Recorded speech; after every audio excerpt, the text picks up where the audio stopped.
Any questions before we turn it over to Hans, who is an authority on the Heidegger and the value question? Okay, Hans. Okay, well, I'm happy to be here and talk about my favorite project. I have a handout here which I'll pass around. Let me keep on. There are lots of copies here. And I'll get to that in a moment.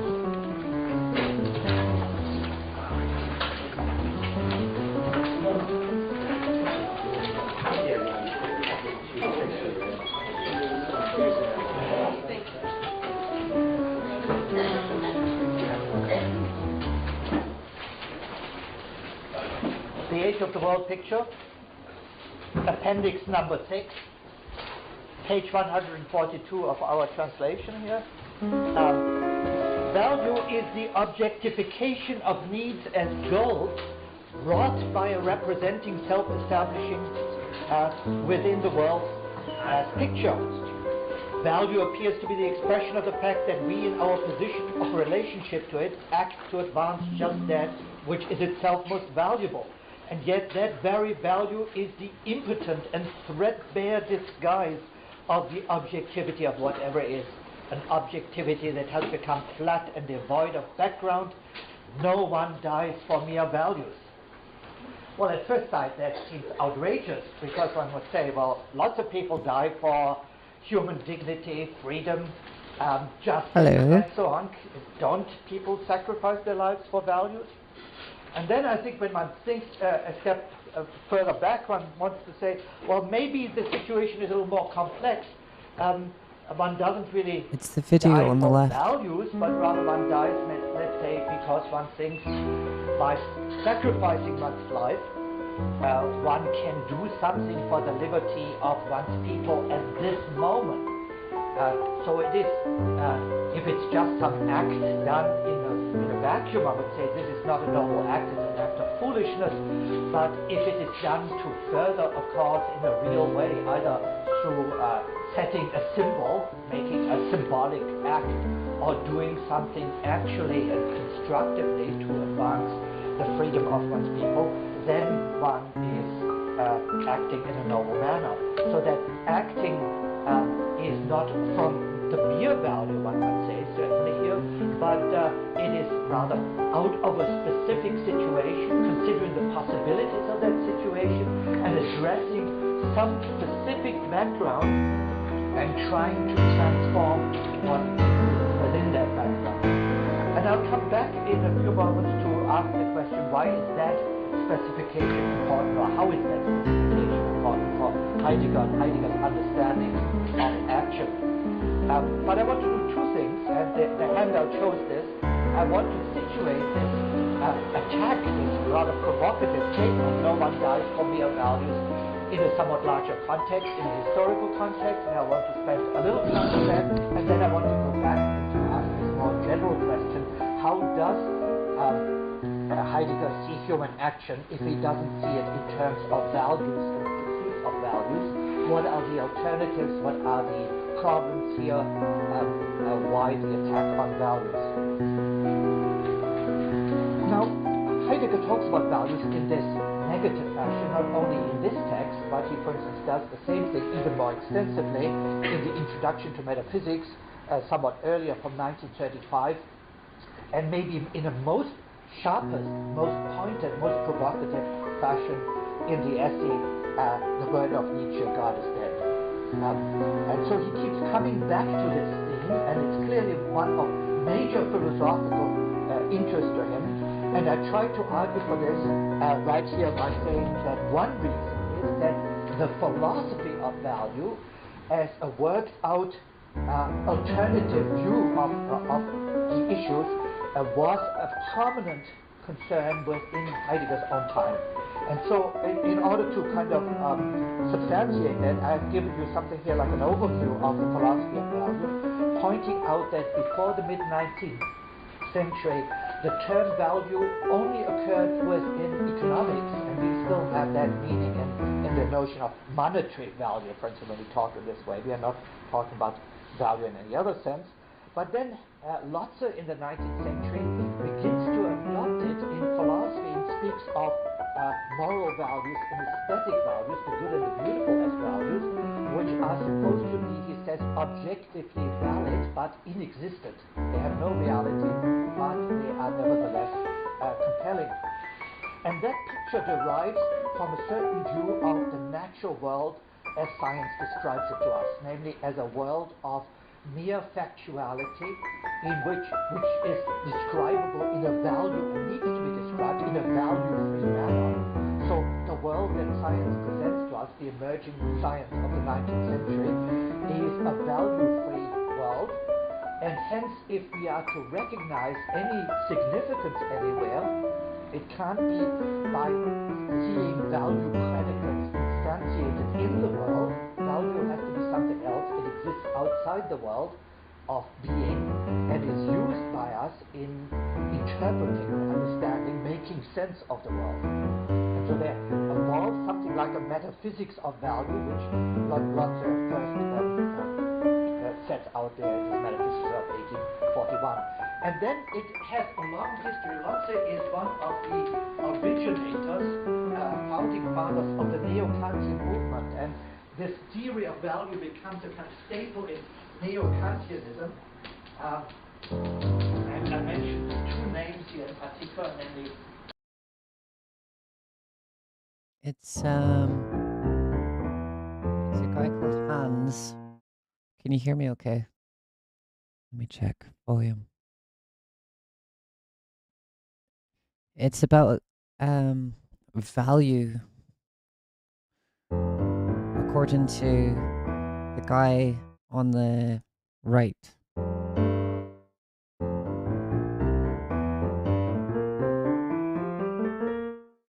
So the guy on the right is famously the most influential philosopher of the 20th century, but he was also a committed Nazi for quite a lot of his life. So this guy, Hans, he's deconstructing the guy's value, the guy's value philosophy to try and figure out how he could justify being a Nazi while also being one of the smartest people in the 20th century. So the guy on the left, Hubert, he's normally the person that teaches the course, but this guy Hans, he's an expert of this specific subject. So there you go.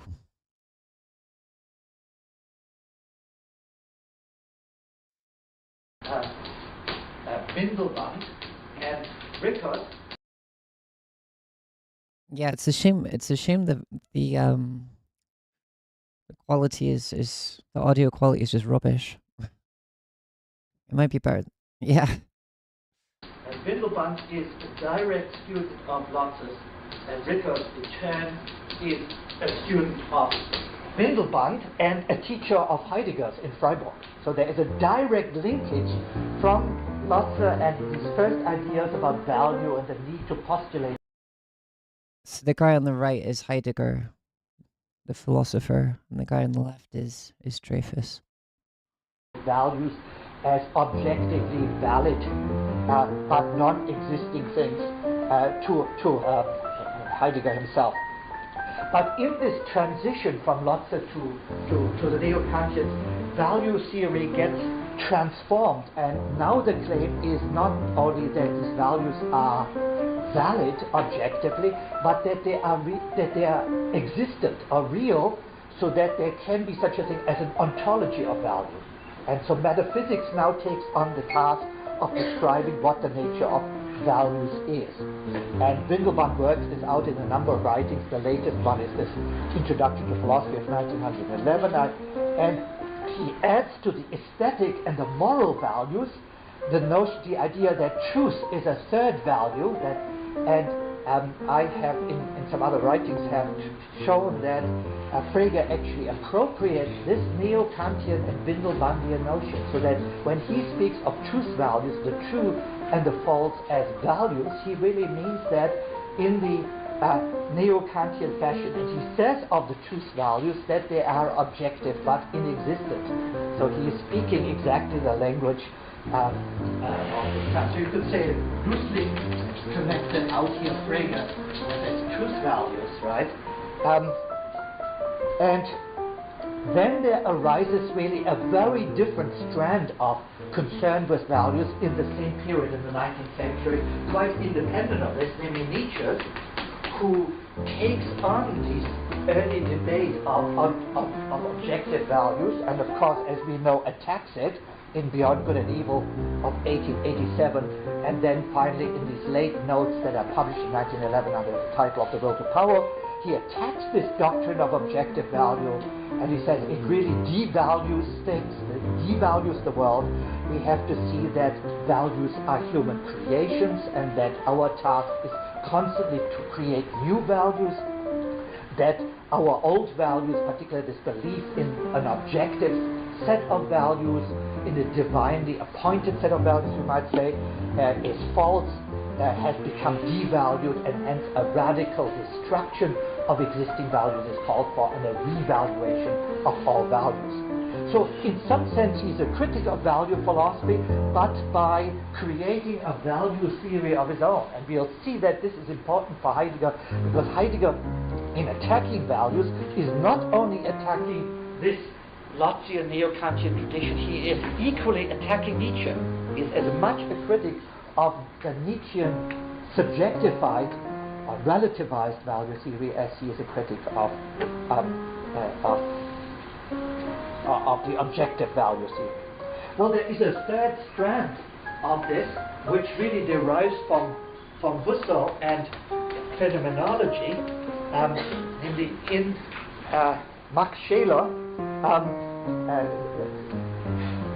who had originally studied with one of the German idealists, Rudolf Eucken in Jena, but then got influenced by Husserl, and he began to write a critical kind of work on Kantian ethics, formalist ethics, and opposed to that what he called a material value ethic.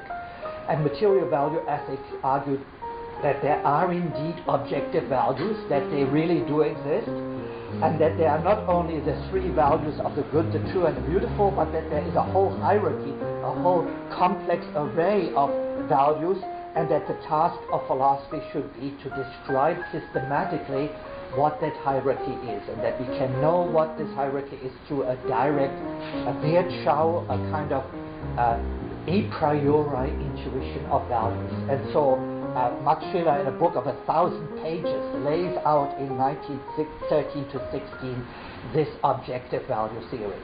Well, Heidegger is quite close to Scheler, in fact has a great deal of respect for him, and so Scheler's work on value theory is again important to him.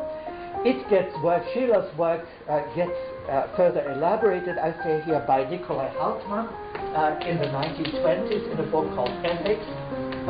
He again describes this complex hierarchy of values, arguing that knowledge of value is genuine knowledge of being, he says. And hence, the theory of value has to be seen as part of metaphysics or ontology, or describing this objective realm of the world when you're doing ethics. Hartmann is in the 1920s and early 30s just as famous, as perhaps more famous in Germany and more respected than Heidegger, and Heidegger often speaks of him as a kind of competitor. He sees himself sort of in a kind of struggle with Hartmann, and that surely contributes also to his preoccupation with values and what's wrong with values. Well, the final Hartmann to some extent is also influenced by these neo-Kantians, but he really comes out of the Husserl-Scheler tradition with respect to ethics. The final descendant of all these is a man by the name of Bruno Bauch, who was a student of Rickert again. And Bauch in 1941 writes a book called Truth, Value and Reality, which is of the last final classical exposition of this objective value theory.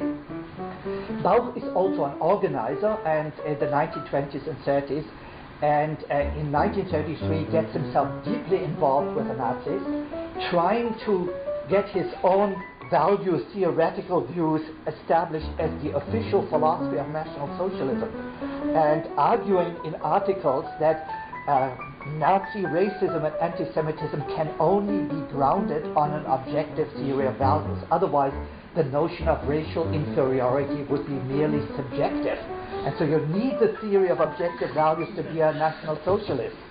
And this is really interesting because I've been thinking about the concept of doubt. I feel like I'm still trying to figure out whether doubt is where doubt should play a part in making decisions and taking action. Because if you know, like the guy says, if it's objectively right to murder millions of people, obviously the guy doesn't doubt that. He could be wrong. So is value subjective?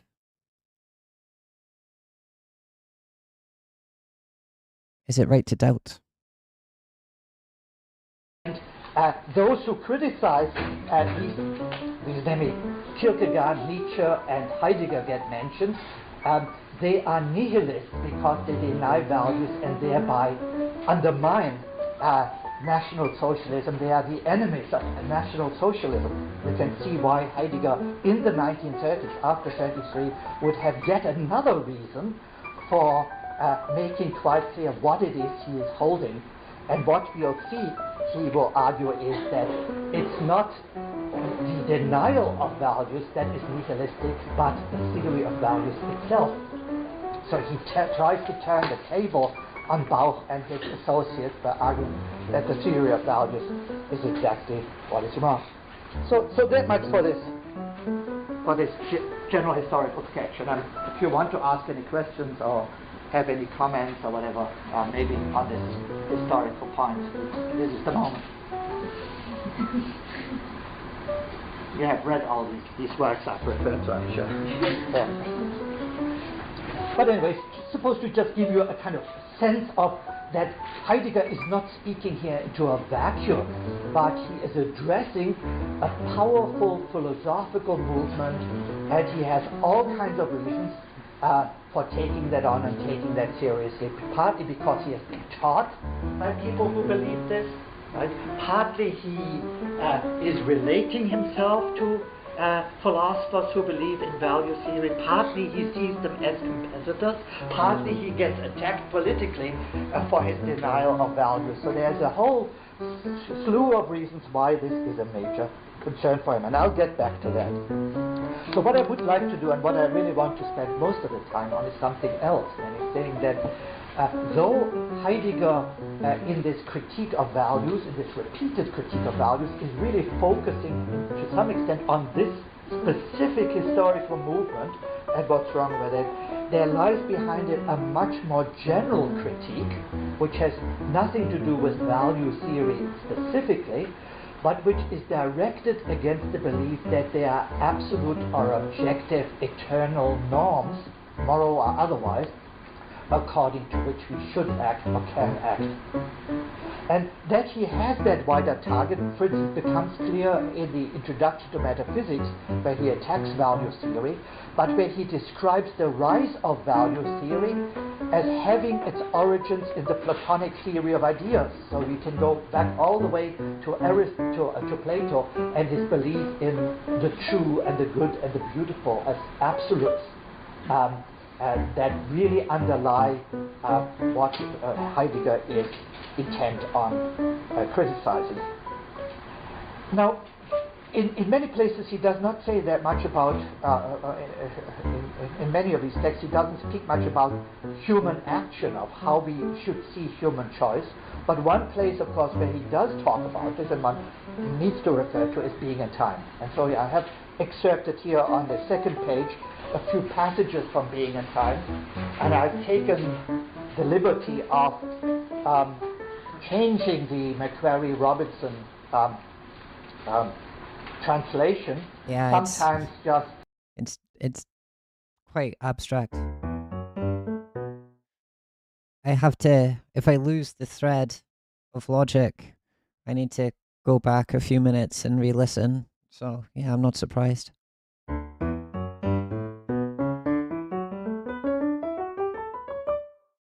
Basically, what he's done is he's tried to put the next section into context. So he's given a talk on Kierkegaard and Nietzsche's opinion of value, according to Heidegger.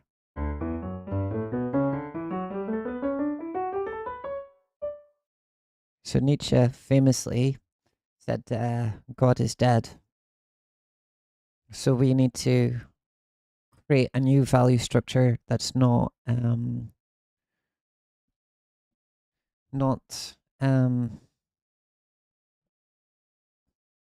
Christian.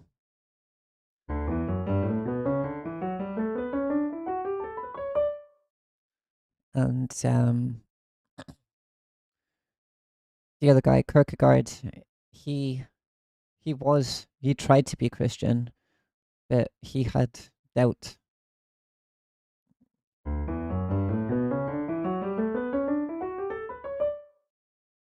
So I think, well, I'm not. So I think Nietzsche thought that the Far Eastern polytheistic traditions like hey Zale, 2 secs, let me finish this thought. What was I saying? So like Far Eastern traditions like Buddhism and polytheistic Hinduism were more legitimate than a monotheistic singular God and singular objective perfect rules.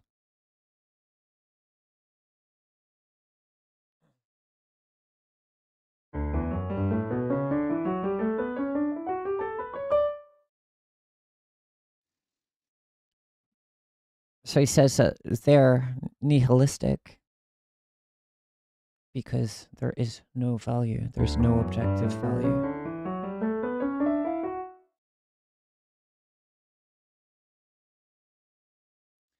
Yeah, but if there is no objective value, what's the point? And if there is objective value, then are the Nazis right? So that's kind of what he's framing here. And there's been a few other philosophers that I haven't heard of that have written pieces around the time that he's talking about here. So that's what he's saying. there are small changes that are really insignificant, but as you will see, excerpted here on the second page, in many of his texts he doesn't speak much about human action, of how we should see human choice. But one place, of course, where he does talk about this and one needs to refer to is Being and Time. And so I have excerpted here on the second page a few passages from Being and Time. And I... Okay, yeah. Baka, baka, baka, yeah. Baka, baka, baka, baka, baka, baka. Why you got taken the liberty of changing the Macquarie-Robertson translation, sometimes just small changes that are really insignificant, but as you will see, there's one passage where I really go all the way and change it in a radical fashion, because I think only then can one really see what he's driving at. So let me look at the first one. This Dasein's lostness in the they, the one, this man, that factical potentiality for being which is closest to it has already been decided upon. So when Dasein is lost to... Yeah, these bits here when he's reading from Heidegger's books, so phenomenology is just a completely different way of seeing the world, of explaining the world, that it probably sounds gibberish to 99.9% of the world. I still don't have a proper handle on it. So I wouldn't worry too much if you don't follow it when he reads from the book. This anonymous one, then what is closest for it in some sense has already been decided upon. And then in parentheses he spells out what that closest is. And he says, the tasks, rules and standards, the urgency and extent of concern for unsolicited being in the world. So one of the things that the one has already determined for us when we are lost in it are rules and standards. That is, it gives us our standards and rules for action, and then we just implement them and we act according to them. But that's being inauthentic. The they even, or the one even, hides the manner in which they have tacitly relieved Dasein of the burden of explicitly choosing these possibilities, and of explicitly choosing which rules, standards, tasks, urgencies, concernful kinds of being, and so on, it wants to make its own. So among these are, so Dasein makes no choices, gets carried along by the nobody, and thus ensnares itself in authenticity. So the authentic Dasein then presumably is expected to choose these things that are closest to it, namely to choose among other things its rules and standards. Which does not mean that it has to make them up out of nowhere, presumably, but at least it has to reflect on the rules and standards that are presented to it by its social context and decide on whether it's going to make those its own or not. So at some point or other there has to be a choice of Dasein if it is to be authentic, a choice with respect to rules and standards. And now the choosing to choose a kind of being oneself, that is the choosing of being authentic, that is the facing of these choices, is to be called resoluteness. And of this resoluteness now, Heidegger says in the third passage, resoluteness exists only as a resolution which understandingly projects itself. But on what basis does Dasein disclose? See what I mean when he reads from the book? I can't even repeat that sentence. Resolution is the resoluteness of the being expressing itself. What?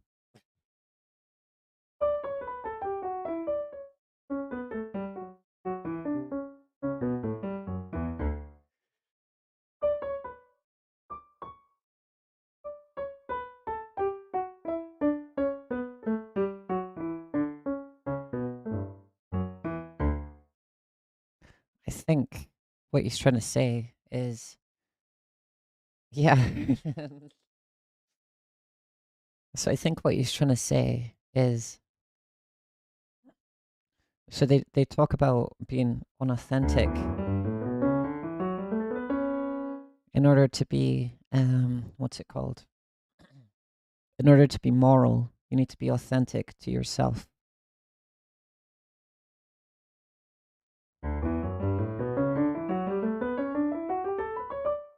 And there's a belief or a value in you that you express just through your actions. You don't know it yourself, you're not aware of it, but just because of the way you act and live your life, you're resolute to that value without having to be conscious of it. So that's your authenticity. If you start second guessing yourself and stop acting on yourself, authentically, you're no longer moral. Shows itself in resoluteness. On what is it to resolve? We are supposed to be resolute, but in respect to what, right? In what direction? Only the resolution can give the answer. There is no fixed and given target for resoluteness. It's only the act of resolving that can give the answer on what Dasein is to resolve itself on.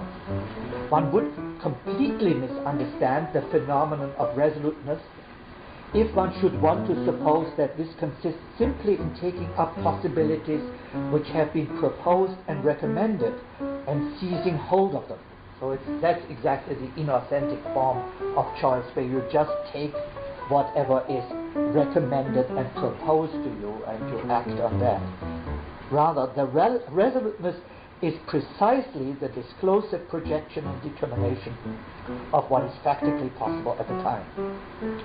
So there has to be some kind of projection and determination of what is possible, and that involves a choice among these possibilities. Indeterminacy, which characterizes every potentiality into which Dasein has been practically thrown, is something that necessarily belongs to resoluteness. Resoluteness is necessarily indeterminate in the sense that it has no prefixed or given or determinate, absolutely determinate target. It has no objectively or socially determined rules and standards. Only in a resolution is resoluteness sure of itself. The existential indeterminacy of resoluteness, which makes itself determinate only in the resolution, has nevertheless its existential determinacy.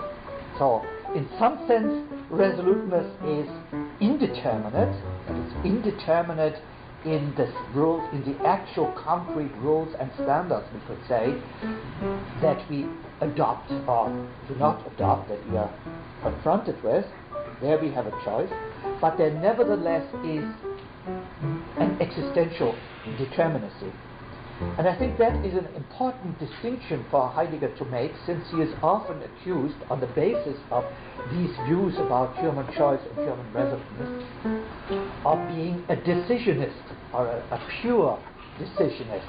And by that is meant a view according to which, so to say, the human Dasein chooses blindly and arbitrarily, that in some sense all choices are arbitrary, and you just choose one thing rather than another, and then you make another choice, and maybe you base that on some rule or principle you had previously accepted, but that at the beginning of all human choices are some arbitrary commitment, and that what really matters is not what you do or how you do it, but that you commit yourself in some fashion or other. That commitment itself, or decision itself, rather than its content, is what matters. Since that kind of decisionism is often associated with Nazism, rightly or wrongly historically, then it's easy to make a bridge at this point and argue that Heidegger's involvement with the Nazis was simply due to this identification with Nazi decisionism. So he is a decisionist, the Nazis are decisionists, no wonder they got together. Right?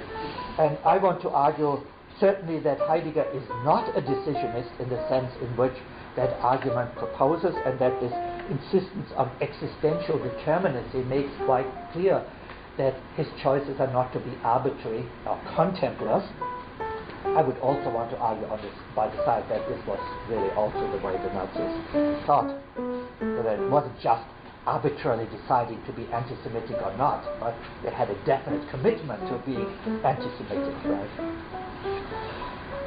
Now, in the existential analysis, next remark now, we cannot in principle schematize what Dasein factically resolves in any particular case. So that is the existential indeterminacy. Factically, we can't say what Dasein will do. We can't say it ought to do this now or that now concretely. Nevertheless, we must ask whence in general That's now talking about the existential determinacy. When in general Dasein can draw those possibilities upon which it factically projects itself. And this now gets spelled out, this is section 74 of Being and Time, in a detailed fashion, but in one that is deeply bewildering and that has drawn once again the accusation that Heidegger is prefiguring here Nazi ideology. He says here that the interpretation of Dasein which he will offer in this section is meant to be just a more concrete working out of what he has already said about temporality, and so you expect him to be very detailed and concrete. But that is part of the problem of this passage, that it still remains at a great level of abstraction, and the very terms in which he defines this, or tries to define this, these possibilities for authentic resoluteness, remain very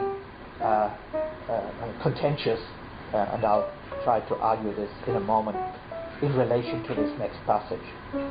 And that's the one where I really substantially altered the Macquarie Robinson translation. Dasein is indeed thrown to itself and delivered over to its potential for being.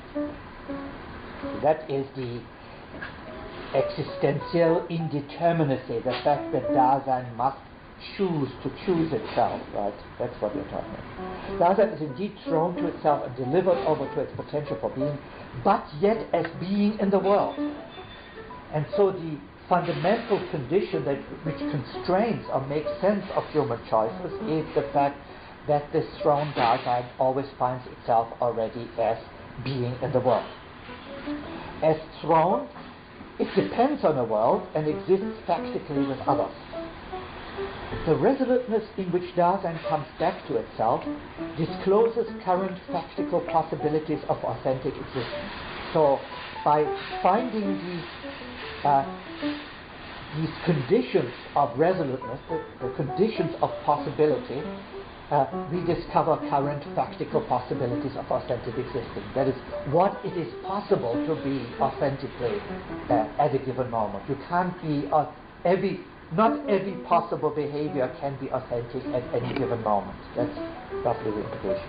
And discloses them in terms of the inheritance, Elbe, of which that thrown resoluteness takes charge.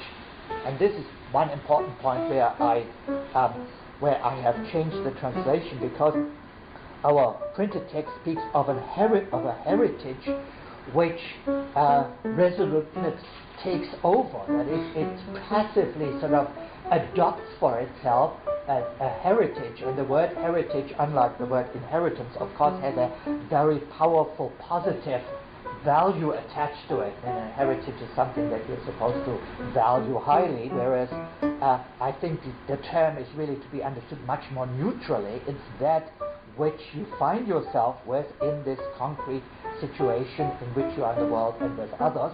You find yourself with certain givens, you might say, and those you don't just take over, übernehmen, but to ein Erbe übernehmen means to take charge of an inheritance, that is to do something with it, right? And I think Heidegger is to be understood here in this much more active sense, that this Erbe is not simply something that you are meant to identify with and make your own as a result, but rather something that you transform, or that you do something with at this point.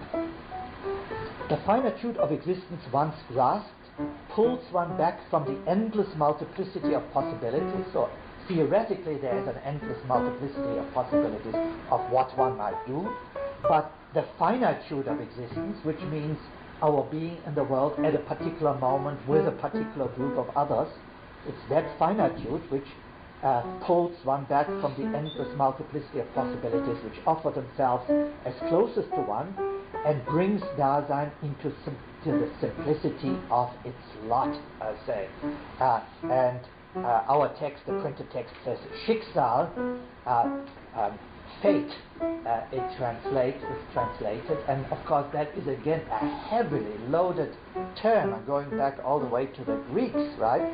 But I think he is not talking about this here, but he's talking about Schicksal in a much more mundane sense, in which you have to accept the condition in which you find yourself, and one's lot is simply where one is, how one is, the circumstances under which one is, right? And I think one ought to understand Schicksal in this non-neutral fashion. But if allotted, Dasein as being in the world exists essentially in the being with others.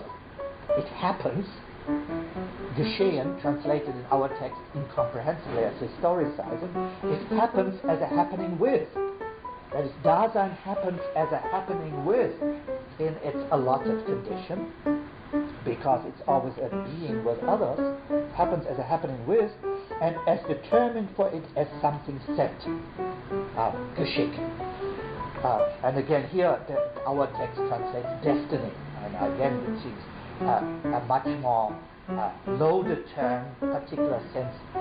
The Nazis too like to talk about Germany's manifest destiny, and so it seems to kind of already prefigure Nazi terminology, but Geschick can be read in a much more neutral fashion as that which is sent to us insofar as we find ourselves with it. Another word for one.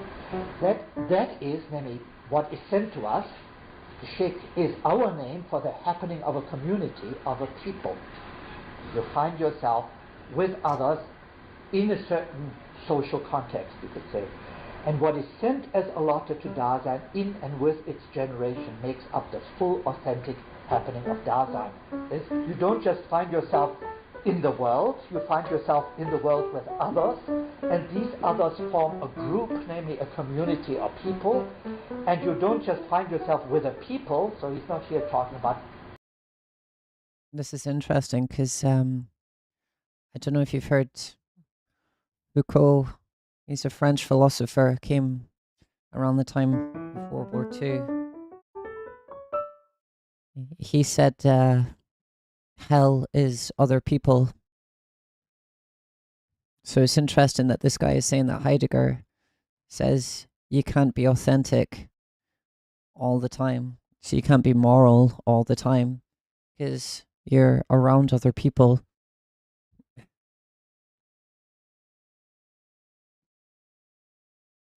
Other people in the society means, yeah, you're forced to do immoral things. It sounds like that's the angle he's playing here. The Germans as a nation, but you find yourself most specifically with a generation of these people, because you find yourself existing at a certain moment. So your choices, the choices one can make as a thrown Dasein, the authentic choices one can make are generational choices. And in the footnote to the text, which is reprinted, footnotes, as you know, are reprinted in the back, and therefore one doesn't read them. In the footnote, he refers us here to Dilthey and Dilthey's discussion of generation as that central historical concept in which we really ought to understand historical phenomena, namely that the people who grew up in a certain period together have certain experience, they have a certain past in common, they have certain interests and needs in common, and so they form really a kind of a communal group. And history has to be understood as a generational history, Dilthey says, and it's to that kind of idea that Heidegger is referring us to. Well, the problem with all of this is, of course, what it shows is that the choices that Dasein can authentically make are not arbitrary, they are not empty decisions. They are meant to be defined in terms of the generational needs and possibilities of human Dasein. But of course that still only gives you sort of a range of possibilities, and it doesn't tell you which of these possibilities you should choose.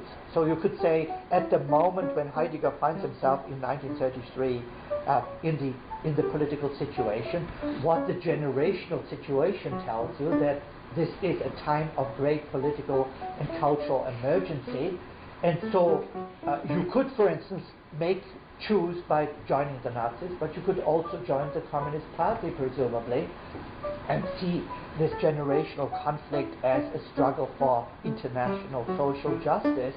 Or you could be a liberal, and there are many other options you could pursue. Presumably, the generational situation doesn't determine and is not meant to determine what kind of choices you make. So there is a kind of vacuum here, it seems to me. It shows, the account shows that choice is not arbitrary, but it doesn't tell you what else you then do once you have looked at these possibilities for authentic choosing, right? And the next phase, I think, where he does try to say more about this is after 33 and in the Introduction to Metaphysics in particular, and in some of the writings from that period. Let me see, the next quote though doesn't refer to that, so let me give you a couple of quotes. This is from a not yet published new translation of the text by Richard Polt and Gregory Freed, scheduled to come out. There is an early translation of the Introduction to Metaphysics by Ralph Mannheim, which is very deficient, and so a new translation is appearing. And Heidegger is speaking here in the first chapter of the question of being, but also of the decline of the West, the flattening out of the world, the darkening of the earth, and so on. He speaks in very somber tones about the cultural and social and political environment, and we need to do something, we need to act, and so the question then is, of course, to do what, right? And he believes that it's not just a question of changing institutions anymore. The situation is so dire that we really have to go all the way back in our thinking and ask the most fundamental questions about ourselves and the world that we can. And of course that gets him back to the question of being. That is the ultimate question to ask, and only by facing that question can one reverse that decline that is now in process. So, and he then writes, this is on page 29 of the original German text, to ask how does it stand with being. This means nothing less than to repeat and retrieve the inception of our historical spiritual Dasein in order to transform it into the other inception. So the way we now have to proceed, in which we have to act, is to repeat and retrieve the inception of our historical spiritual Dasein. We have to go back to the historical beginnings of our Western mode of. That's interesting. So it's like the path we've gone up until now leads us to a bad place. So we need to go back to the crossroad that led us down this path and figure out how to go down a different path. Thought and of our culture, and this means for Heidegger always to the early Greeks. So we have to go back to the early Greeks. That's the one thing. In order to transform it, we have to go back to this beginning, but transform it into the other inception. That is, we are not supposed to simply do kind of research into ancient philosophy and ancient culture, but we are supposed to use what we learn there not only to repeat and retrieve, but in order to transform what we find there, and to transform it in a certain direction, namely into another, and he will say in other places, into a more original inception. So the Greeks, in grounding and founding Western culture and Western philosophy, have engaged in a profoundly inventive act. And it's our task to act equally and even more profoundly and originally inventive at this moment. So this now defines, I think, more closely for him how we are supposed to choose given these possibilities of these various possibilities of action. That is, it has to be a process of retrieval. We have to define ourselves in terms not only of the present situation of our generation, but of the deep past and of Greek thought, but we have to use that in order to bring about a radical and original, more original inception. Such a thing is possible. It is in fact the defining form of history because it has its outset in a happening which grounds history, that is early Greek culture. But an inception is not repeated when one shrinks back to it as something that once was. So it's not just a question of returning to the ancients. Something which by now is familiar and is simply to be imitated. We are not supposed to imitate the Greeks, but rather when the inception is begun again more originally, and with all the strangeness, darkness, insecurity that a genuine reception brings with it. Repetition, as we understand it, is anything but the ameliorating continuation of what has been by means of what has been. So in other words, we are not supposed to simply ameliorate our present cultural conditions of what has been in this present cultural conditions by going back to another past, namely the Greek past, and then adjust things in terms of that Greek. But what is called for is a more original inception with all the strangeness, darkness, and insecurity that brings with it. And he goes on to describe this in detail in this text. And here is another passage where he is talking about Oedipus and the myth of Oedipus as giving us a picture of how the Greeks struggled and how therefore we are meant to struggle. For the thinking of the early Greek thinkers, the unity and antagonism of being itself, he says, is antagonistic and seeming, were powerful in an originary way. So the Greeks really approached the world in an originary fashion. Yet all this was portrayed at its highest and purest in Greek tragic poetry. Let us consider Sophocles' Oedipus Rex. Oedipus, who at the beginning is the savior and lord of the state in the brilliance and glory and the grace of the gods, is hurled out of this seeming. This seeming is not merely Oedipus' subjective view of himself, but rather that within which the appearing of his Dasein happens. Finally, he is unconcealed in his being as murderer of his father and the defiler of his mother. The path from this beginning in brilliance to this end in horror is a unique struggle between seeming, concealment and distortion, and unconcealment, being. The city is besieged by what is concealed in the murder of the former King Laius. With the passion of one who stands in the openness of brilliance and who is a Greek, Oedipus goes to unveil what is concealed. In doing so, he must step by step place himself into an unconcealment, which in the end he can endure only by gouging out his own eyes. That is, by placing himself outside all light, letting the veil of night fall around him, and then by crying out as a blind man for all doors to be flung open so that such a man may become revealed to the people as the man who is. But we should not see, so this is a profoundly dark vision of Oedipus, right? He finally, having gouged out his eyes and blinded himself to the light, has the doors flung open and be brought into the light, has himself brought into the light and to be revealed to the people as the man who he is. And this is not, Heidegger wants to say here, a tragic failure, but that is really the moment of fulfillment of Oedipus' destiny. But we should not see Oedipus only as the human being who meets his downfall, he goes on. In Oedipus we must grasp that form of Greek Dasein in which this Dasein's fundamental passion ventures into what is wildest and most far-flung, the passion for the unveiling of being, that is the struggle concerning being itself.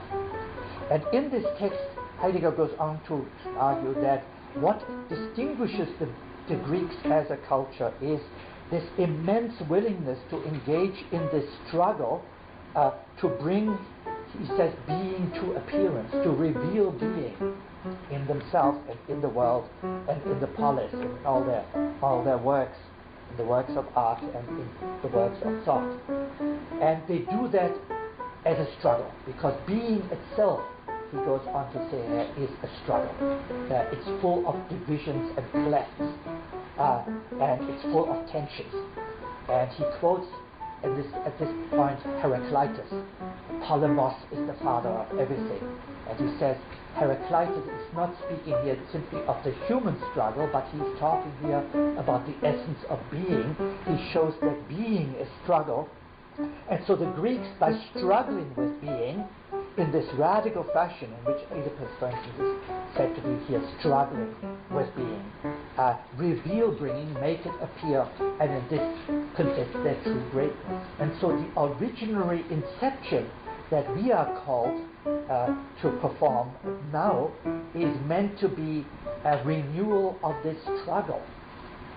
And Heidegger's text itself is such a struggle because the Greeks, he says, are not the ones to be imitated here, but our task is to struggle with them, to confront them as the other, and thereby find out who we are by becoming original and inceptive ourselves.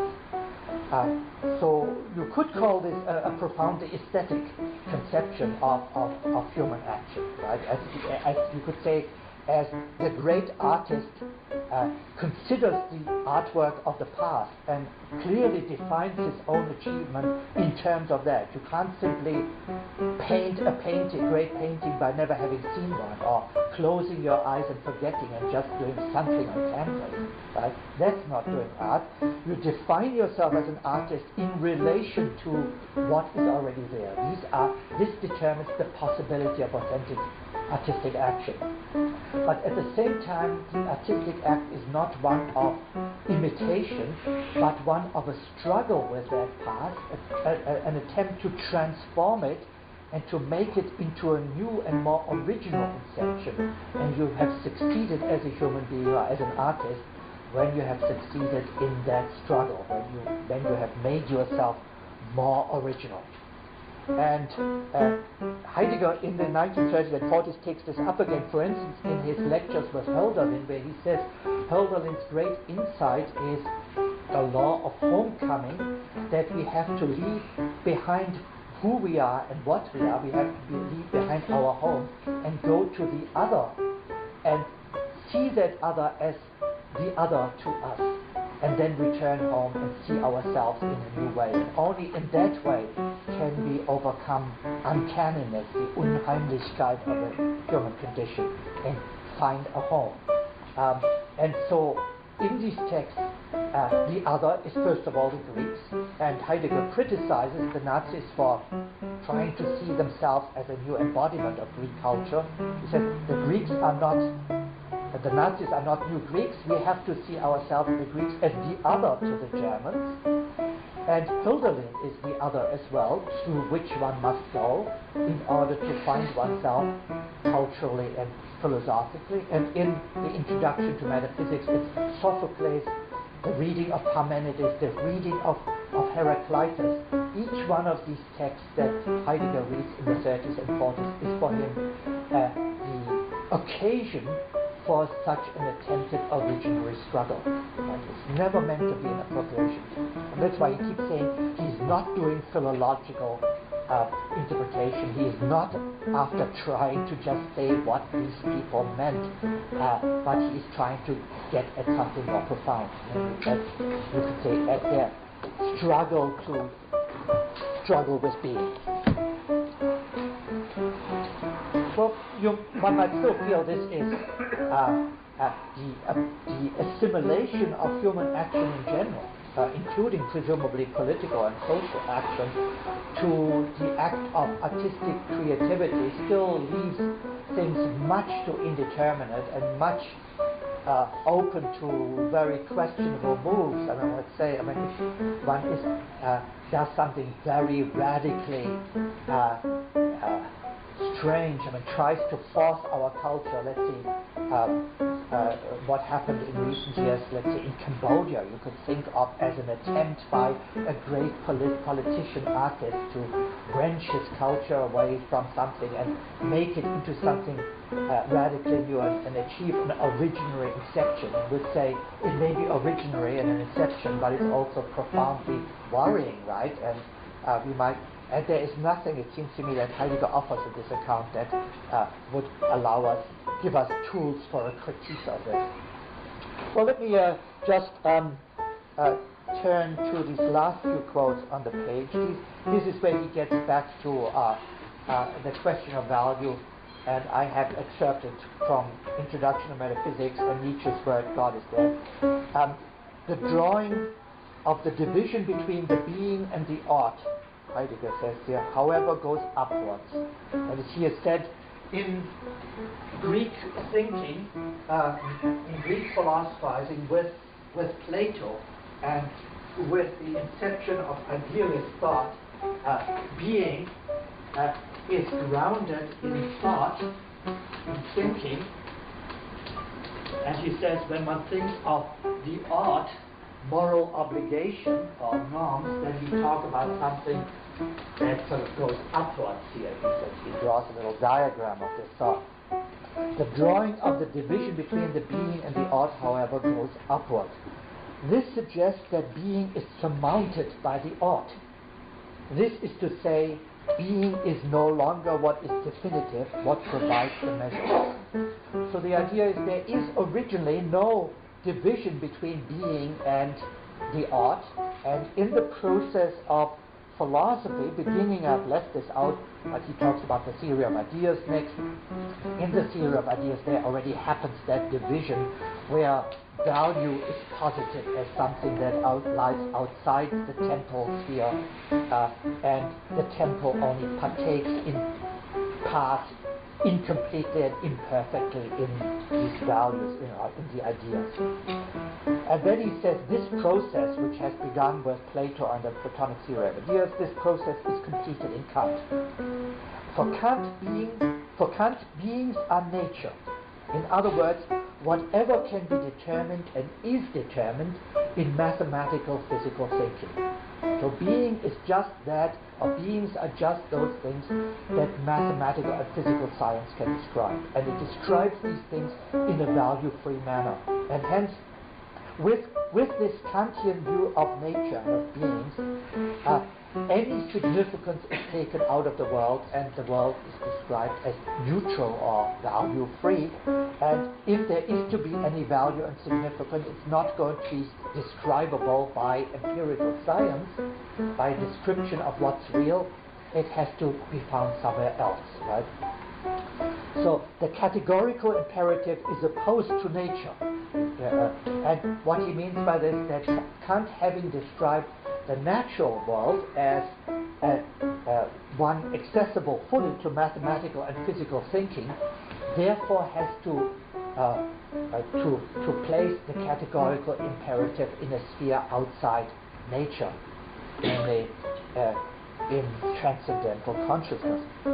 In the course of the 19th century, definitive precedence is attained by that which is in Kant's sense that which can be experienced according to the sciences. That is, this Kantian view of the natural world as fully explicated by mathematical and physical science in a value-free manner becomes the dominant view in which we still operate. Due to the predominance of beings, the ought is endangered in its role as standard. And so the question is, are there any standards whatsoever? That now becomes the problem. And where would they be? The ought must assert its claim, it must attempt to ground itself in itself. Values as such now become the ground of the ought. So the reason why value philosophy, the one we have talked about, only appears in the 19th century in its fully formed fashion is due to the fact that only in the 19th century this mathematical and physicalistic value-free picture of the natural world is fully present, and now any ought seems to kind of be undermined unless it's posited outside this mathematical and physical reality. Values as such now become the ground of the art. With the being of values, the maximum confusion and rootlessness has been reached. And the argument he puts forward for that is to say that once you have stripped being of any value, then you are not going to kind of introduce values or any kind of significance and meaning by saying, well, there is this other realm of being which natural science can't get hold of, and there reside these values, because if being has no value, then these values have no value. And so the appeal to values, these values will be just other posits, which you can then describe in a systematic theory of value, just as you can do a systematic theory of animal species, right? So it just becomes another value-free objective science, so to say, in the hands of Scheler and Hartmann.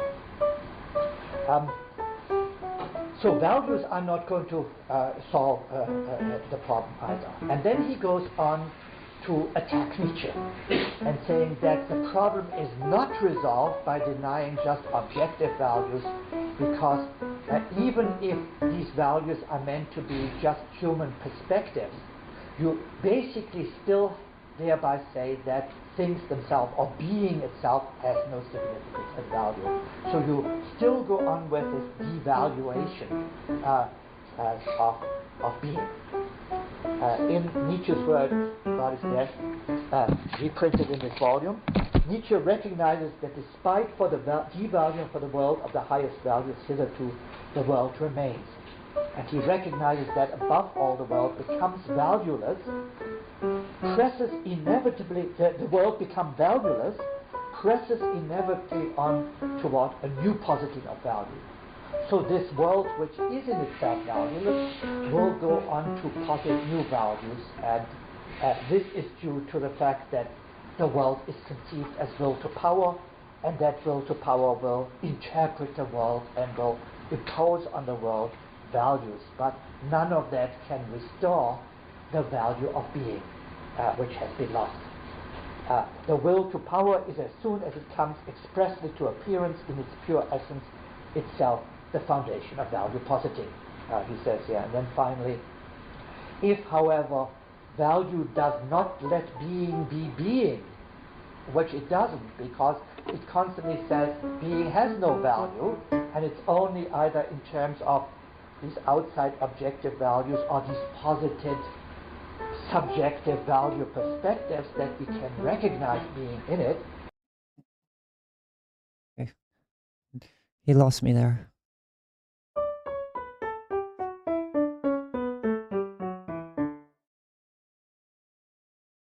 Is as soon as it comes to values, but none of that can restore the value of being, which has been lost. The will to power is, as soon as it comes expressly to appearance in its pure essence, itself the foundation of value positing, he says here. And then finally, if, however, value does not let being be being, which it doesn't, because it constantly says being has no value, and it's only either in terms of these outside objective values or these posited subjective value perspectives that we can recognize being in it. If value does not let being be being, then this supposed overcoming is above all the consummation of nihilism, because it still ends up with the conclusion that being by itself is without significance, meaning, and value. And so the philosophy of value, whether in the objectivized version or in the Nietzschean version, is not overcoming the problem of how it stands for being. Whether in the objectivized version or in the Nietzschean version, is not overcoming the problem of how it stands for being. Well, what is the answer? Well, it's not to talk about values, but rather to go back to what he had described, I think, in the Introduction to Metaphysics, namely a confrontation with concrete possibilities of acting, and the polemical confrontation with these, and the attempt to transform these possibilities in an original fashion. That's what is left. But artists don't create values, they create works of art. And these works of art aren't objective standards to be imitated and appealed to, but rather they are just elements against which we can and must struggle to affirm ourselves in being. Okay. That's it.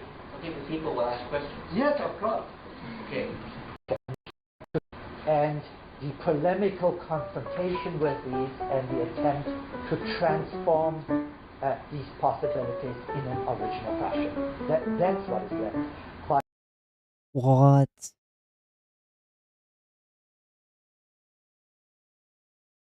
I don't even know what that means.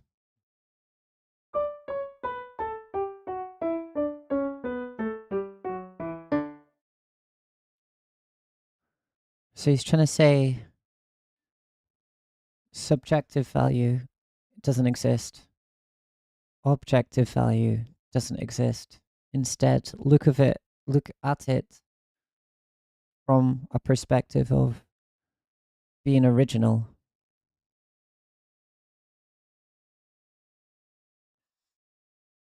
Overcoming the problem of how it stands to feel.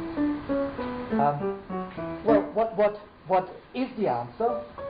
Well, it's not to talk about values, but rather to go back to what he had described, I think, in the introduction to metaphysics, namely a confrontation with concrete possibilities of acting, and the polemical confrontation with these and the attempt to transform these possibilities in an original fashion. So opening up opportunities and possibilities and options.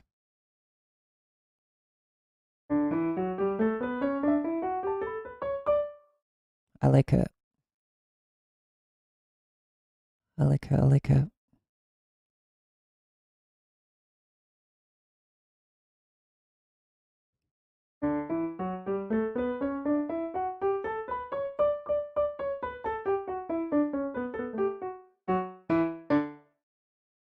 That's right. Well, what is the answer?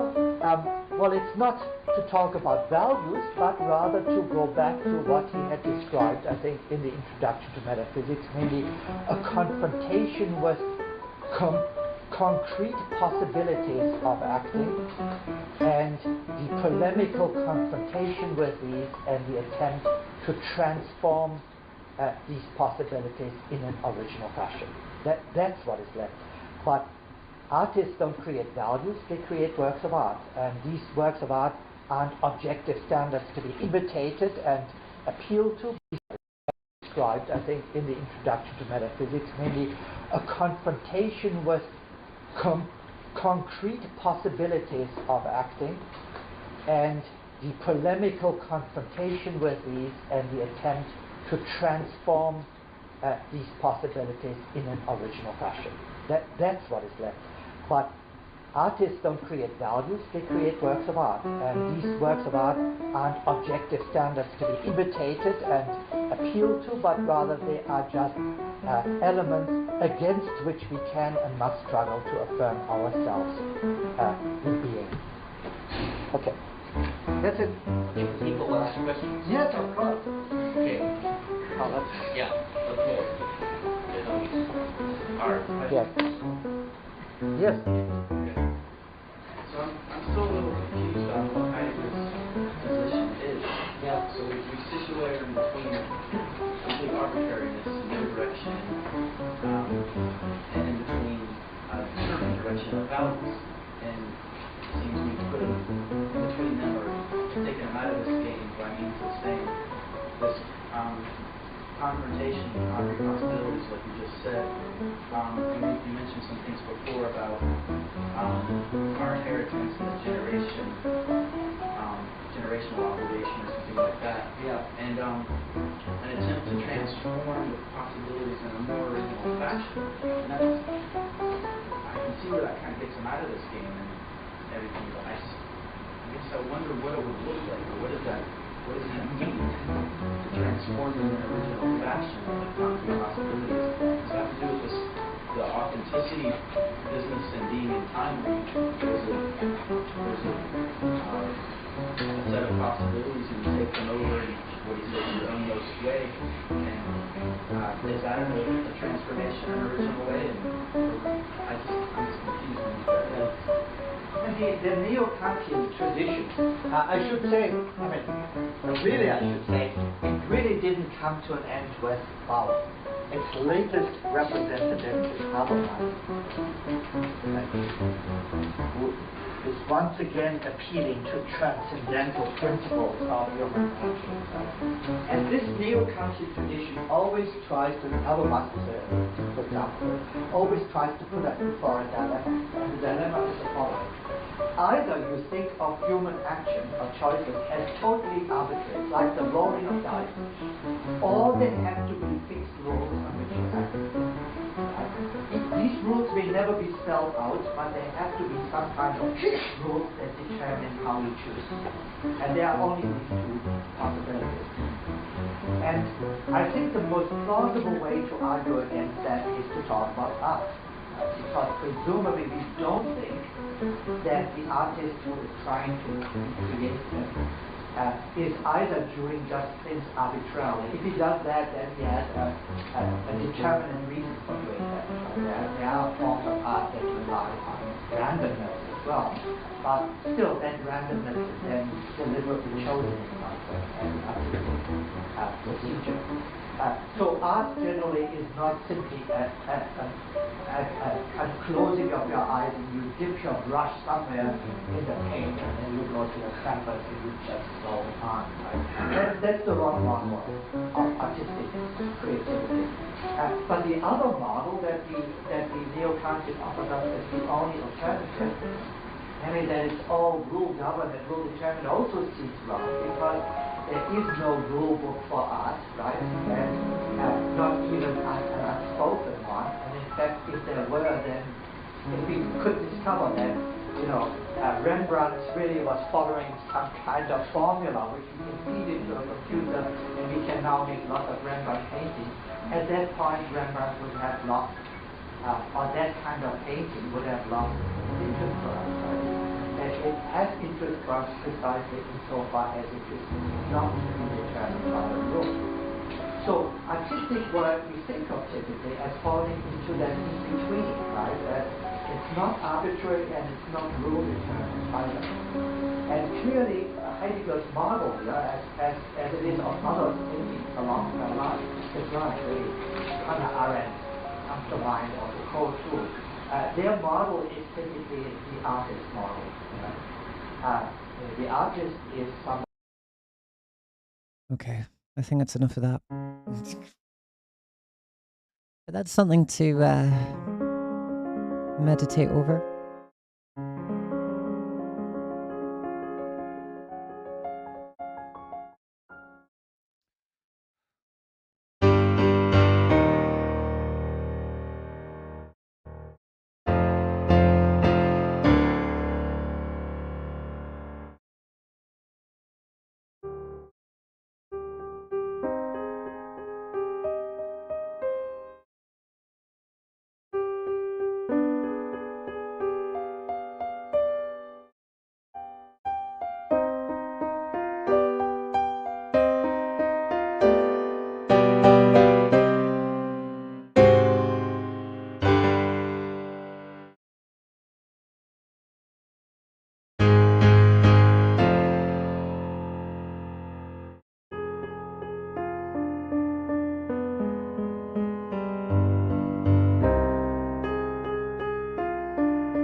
Practice. Practice required.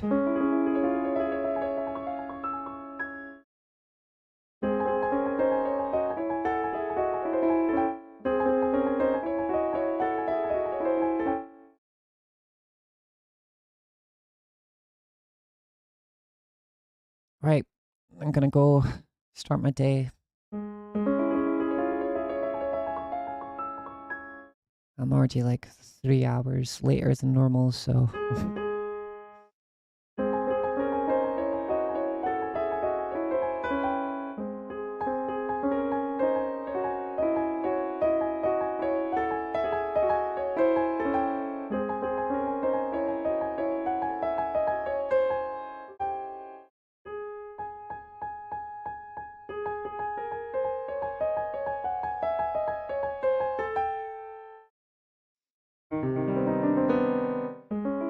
yeah. So, remember to be original.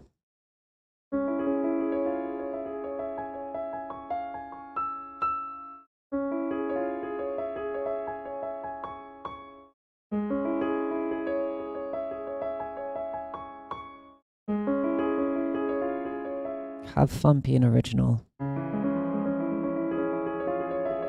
That's the moral of today.